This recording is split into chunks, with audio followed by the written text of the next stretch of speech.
कुंभा। किसकी बात कर रहे हैं? अब सबसे पहले जो महाराणा कुंभा है, इसके समकालीन कौन कौन से शासक थे? तो सबसे पहले हम बात करते हैं दिल्ली। कहाँ की? दिल्ली में इसके समकालीन जो शासक था उसका नाम क्या था? सैयद शाह। कौन सा शाह? सैयद शाह के साथ में महाराणा कुंभा का कैसा संबंध था? तो जो सैयद शाह था, इसके साथ में महाराणा कुंभा के कुछ खास संबंध नहीं थे, लेकिन फिर भी महाराणा कुंभा सैयद शाह को पराजित करता है एवं पराजित करने के परिणाम स्वरूप वहां एक मंदिर का निर्माण करवाता है, जिसका नाम क्या होता है? बिड़ला मंदिर। कौन सा मंदिर? इसके बाद में यदि हम मालवा की बात करते हैं, मालवा का जो शासक है महाराणा कुंभा के समकालीन, उसका नाम क्या है? महमूद खिलजी प्रथम। अब जो महमूद खिलजी प्रथम है, इसके साथ महाराणा कुंभा के संबंध कुछ अच्छे नहीं थे। क्यों नहीं थे? क्योंकि देखो, सबसे पहली बात तो महाराणा कुंभा के पिताजी का नाम क्या था? मोकल। क्या नाम था? मोकल की हत्या की थी हमारे कुंभा। मोकल के जो सरदार थे हमारे मेवाड़ के, उनका नाम था चाचा मीना एवं मेहमा पवार। अब वो भागकर किसकी शरण में चले जाते हैं? महमूद खिलजी उनको शरण देता है, लेकिन आगे चल के जो महाराणा कुंभा है वो किस पर आक्रमण करता है? महमूद खिलजी के ऊपर। और इसी के परिणाम स्वरूप जो आक्रमण होता है उसका नाम क्या है? सारंगपुर का युद्ध। कौन सा युद्ध? और उस सारंगपुर के युद्ध में विजय किसकी होती है? महाराणा कुंभा की। और इस विजय के उपलक्ष्य में महाराणा कुंभा के द्वारा एक स्तंभ का निर्माण करवाया जाता है चित्तौड़गढ़ में, जिसको बोलते हैं विजय स्तंभ। कौन सा स्तंभ है? और विजय स्तंभ अपने आप में कितने मंजिला है? 9 मंजिला। कितने मंजिला? हालांकि आगे इसके और भी कई कारण थे कुंभा के साथ में दुश्मनी के। इन सब के परिणाम स्वरूप युद्ध होता है, उसका नाम क्या होता है? हमारा सारंगपुर का युद्ध। इसके बाद में यदि हम नागौर के साथ में कुंभा के संबंधों की बात करते हैं, तो नागौर में महाराणा कुंभा के समकालीन जो राजा था उसका नाम क्या था? फिरोज खां। कौन सा था? अब जो फिरोज खां है, इसके पुत्र कितने थे? 2। कितने पुत्र थे? एक का नाम था समस खां और दूसरे का नाम क्या था? मुजाहिद खां। समस खां एवं जैसे ही फिरोज खां की नागौर में मृत्यु होती है, तो समस खां एवं फिरोज खां दोनों के मध्य उत्तराधिकार के लिए क्या शुरू हो जाता है? संघर्ष। क्या शुरू होता है? और इस उत्तराधिकार संघर्ष के परिणाम स्वरूप जो समस खां भाई साहब है, वो भागकर किसके पास में आते हैं? कुंभा के पास में। किसके पास में? और जो मुजाहिद खां है वो राजा बनने के लिए किसके पास में भाग जाता है? कुतुबुद्दीन के पास में। अब ये जो घटना है ये कब घटित होती है? 1454। कब होती है? कहने का मतलब जो मुजाहिद खां है वो तो कहाँ पहुंच जाता है? गुजरात में। और जो समस खां है वो हमारे महाराणा कुंभा के पास में। अब इसके परिणाम स्वरूप गुजरात एवं मुजाहिद खां दोनों की संयुक्त सेना एवं इधर हमारे महाराणा कुंभा के मध्य एक युद्ध होता है, और उस युद्ध में विजय कौन होता है? हमारा महाराणा कुंभा। और इस विजय के उपलक्ष्य में ही महाराणा कुंभा नागौर का शासक किसको नियुक्त करता है? किसको बना देता है? और इसके सामने जैसे ही इसको नागौर का शासक बनाता है, तो इसके सामने एक शर्त रखी जाती है कि आपको नागौर में कोई भी निर्माण कार्य नहीं है। लेकिन बाद में जो समस खां है उसने नागौर में इस शर्त को मानने से इनकार कर दिया एवं वहां पर निर्माण कार्य प्रारंभ कर देता है। अब इस बात से खफा कौन हो जाता है? हमारा कुंभा। और कुंभा बाद में दोबारा समस खां के ऊपर भी क्या करता है? आक्रमण। और इस आक्रमण जब करता है तो इससे पहले जो समस खां है वो कहां भाग जाता है? कुतुबुद्दीन के पास में। किसके पास में? जहां पहले से ही इसका भाई मुजाहिद खां एवं स्वयं कुतुबुद्दीन उसके साथ तो पहले युद्ध हो रखा है, लेकिन दोबारा ये जो समस खां ये भी भागकर कहां पहुंच जाता है? कुतुबुद्दीन के पास में। ये जो दोबारा की घटना ये कब घटित होती है? 1458। कब होती है? लेकिन इस समय पर भी जो महाराणा कुंभा है वो समस खां, मुजाहिद खां एवं कुतुबुद्दीन तीनों की जो संयुक्त सेना इसके ऊपर आक्रमण करता है, और आक्रमण के परिणाम स्वरूप विजय किसकी होती है? महाराणा कुंभा। और ये घटना कब घटित होती है? 1400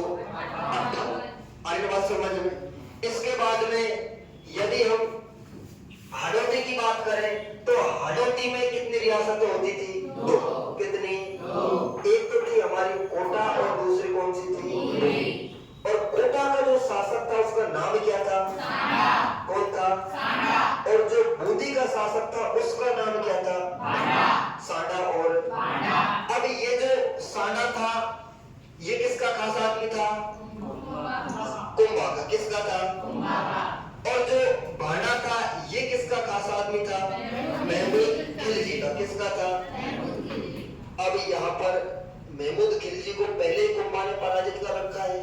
इसका मतलब जो महमूद खिलजी है वो महाराणा कुंभा का हमेशा ये चाहता है कि उसको जब भी कोई मौका मिलेगा वो कुंभा को परेशान करेगा, या उसको हमेशा ये चाहता था कि जब भी मुझे मौका मिले मैं जो कुंभा है इसको क्या करूं? पराजित करूं। अब यहाँ मौका देखा कि जो भांडा है ये किसका खास आदमी? महमूद खिलजी का। इसने क्या किया कि इसके कहने पर जो भांडा है ये किसको परेशान करता है? सांडा। किसको परेशान करता है? अब जैसे ही भांडा सांडा को परेशान करेगा तो सांडा का साथ कौन देगा? कुंभा। कौन देगा? क्योंकि जो सांडा है वो किसका खास आदमी है? अब यहाँ पर कुंभा भांडा को भी पराजित करके इसको अपनी अधीनता स्वीकार करवाता है और जो बूंदी है इसको भी अपने अधीन कर लेता है। बात क्लियर है ना? इसके बाद में यदि हम सुरई की बात करें तो सुरई में जो शासक था किसके समय? कुंभा के समय। उसका नाम क्या था? सहस। क्या नाम था? अब सहसमल को भी कुंभा के द्वारा पराजित किया जाता है और सुरई पर अपना अधिकार कर लिया जाता है।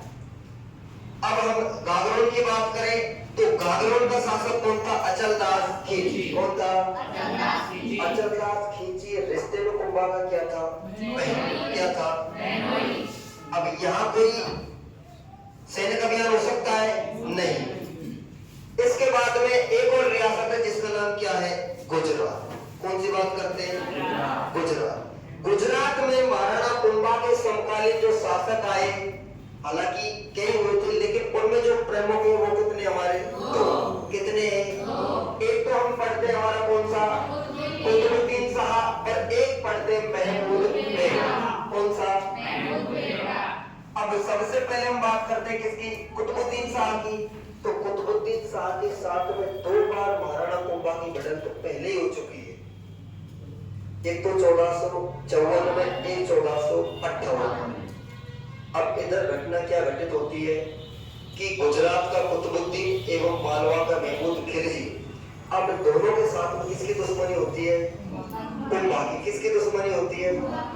अब इस दुश्मनी के फलस्वरूप गुजरात एवं मालवा की संयुक्त सेना आपस में संधि करती है और संधि किस लिए करती है कि हम दोनों को मिलकर किसको पराजित करना है? महाराणा कुंभा को। किसको पराजित करना है? अब यहाँ पर गुजरात एवं मालवा के मध्य एक संधि होती है। वो कब होती है? 1456। कब होती है? देखो 1456 के बाद में 58 में एक बार भिड़ंत तो फिर होगी। ये बात कब की? 1456 की। अब 1456 में गुजरात एवं मालवा के मध्य में जो संधि होती है उसको किस नाम से जाना जाता है? किसके नाम से? चंपानेर की संधि। और इस संधि का जो निमंत्रण है वो किसके द्वारा भेजा गया था? महमूद खिलजी के द्वारा। और महमूद खिलजी ने इस संधि के तहत उसका एक चमचा था जिसका नाम क्या था? चांद खां। क्या नाम था? चांद खां को कुतुबुद्दीन के पास में भेजा। किसके लिए? संधि के लिए। अब यहाँ दोनों के मध्य संधि होती है और संधि के परिणाम स्वरूप 1 वर्ष बाद में 1457 में दोनों की संयुक्त सेना, गुजरात एवं मालवा की संयुक्त सेना मिलकर किसके ऊपर आक्रमण करती है? किसके ऊपर आक्रमण करती है? कुंभा।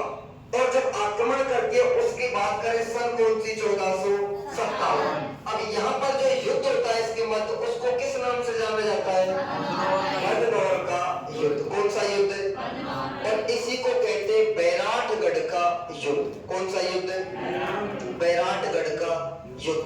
अब यहाँ पर कहानी क्या होती है कि ये जो दोनों की संयुक्त सेना है, एक तो मालवा और एक हमारे गुजरात, इन दोनों की संयुक्त सेना को पराजित कौन कर देता है? हमारा महाराणा कुंभा। कौन करता है? इसके बाद में यहाँ जो अगला शासक बनता है, देखो 1458 में मृत्यु किसकी हो जाती है? कुतुबुद्दीन की। कब होती है?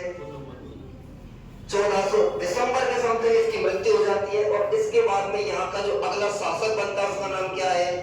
महमूद बेगड़ा। कौन सा? अब महमूद बेगड़ा जैसे ही यहाँ का शासक बनता है तो गुजरात में एक छोटी रियासत है जिसका नाम है जूनागढ़। कौन सी रियासत है? और जूनागढ़ का जो शासक है उसका नाम क्या है? मंडोलिक। कौन था? मंडोलिक जूनागढ़ का शासक था। और मंडोलिक के साथ में महाराणा कुंभा की एक पुत्री थी जिसका नाम था रमाबाई। क्या था? रमाबाई का विवाह किसके साथ में हो रखा था? मंडोलिक के साथ में। किसके साथ में? अब महमूद बेगड़ा ने क्या किया? 1460 के समथिंग जो जूनागढ़ है इस पर क्या कर दिया? आक्रमण। क्या किया? अब जैसे मंडोलिक ने जूनागढ़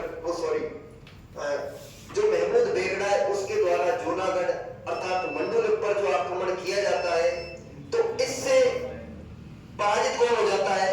मंडोलिक। कौन होता है? अब इस घटना से प्रभावित होकर महाराणा कुंभा एवं मंडोलिक दोनों की संयुक्त सेना मिलकर किसके ऊपर आक्रमण करती है? महमूद बेगड़ा। किस पर आक्रमण करती है? और महमूद बेगड़ा को पराजित करके महमूद बेगड़ा को पराजित किया जाता है और जो जूनागढ़ है उसको अपने अधिकार में कर लिया जाता है। ये घटना हमारे कहाँ की है? गुजरात की। कहाँ की?